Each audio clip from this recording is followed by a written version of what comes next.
शादी से पहले आपको कुछ चीज़ें अपने पार्टनर से पूछना बहुत ज़्यादा ज़रूरी है, जिसकी वजह से आप ये एक बहुत अहम फैसला अपना आसान बना सकते हैं। जैसा कि सबसे पहले आपको अपने पार्टनर के साथ अपने फ्यूचर गोल्स और अपनी एक्सपेक्टेशंस को डिस्कस करना बहुत ज़्यादा ज़रूरी है। दोनों पार्टनर्स को एक दूसरे को ये बताना बहुत ज़रूरी है कि आप लोग आने वाले फ्यूचर में क्या गोल्स रखते हैं, आपने क्या करना है। उसमें आपकी हर चीज़ इंक्लूडेड है, जैसे कि आपको घर बनाना है या नहीं बनाना, आपको कहाँ रहना है, आपको बच्चे कितने प्लान करने हैं, उनका कहाँ पर आपका फ्यूचर आप उनका बना सकते हैं, या आपका पार्टनर उसमें अगर जॉब करने के लिए एग्री करना चाहता है या उसके ऊपर आपके साथ बात करना चाहता है, तो उसके लिए आपकी क्या टर्म्स एंड कंडीशंस होंगी।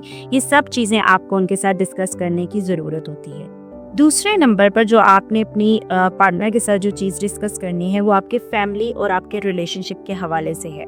आपको इन लॉज से रिलेटेड जो बाउंड्रीज हैं उनके ऊपर बात करने की ज़रूरत है।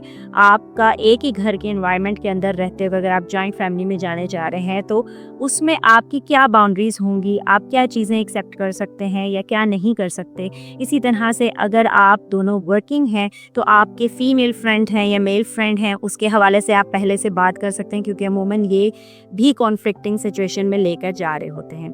आपका किन के साथ कब मिलना है, कैसे मिलना है, आपकी मीटअप कैसे होगी, ईच एंड एवरीथिंग जो आपके रिलेशनशिप के हवाले से है, आप उसके ऊपर बात कर सकते हैं। तीसरी चीज़ जो आप अपने पार्टनर के साथ डिस्कस कर सकते हैं, वो कम्युनिकेशन के हवाले से है कि आपके दरमियान जब भी कोई कॉन्फ्लिक्ट आएगा तो उसमें आप उसे किस तरीके से हल करेंगे। और जब दोनों पार्टीज़ यानी इन लॉज और आपकी वाइफ या आपके हस्बैंड और आपके अपने पेरेंट्स के दरमियान कोई कॉन्फ्लिक्ट आएगा, तो आप उसे किस तरीके से मैनेज करेंगे, आपकी क्या प्रायोरिटीज़ होंगी, आपको उस वक्त उस कॉन्फ्लिक्ट में आप अपने पार्टनर से क्या एक्सपेक्ट करते हैं। आपको ये एक चीज़ एक दूसरे से डिस्कस करने की ज़रूरत होगी।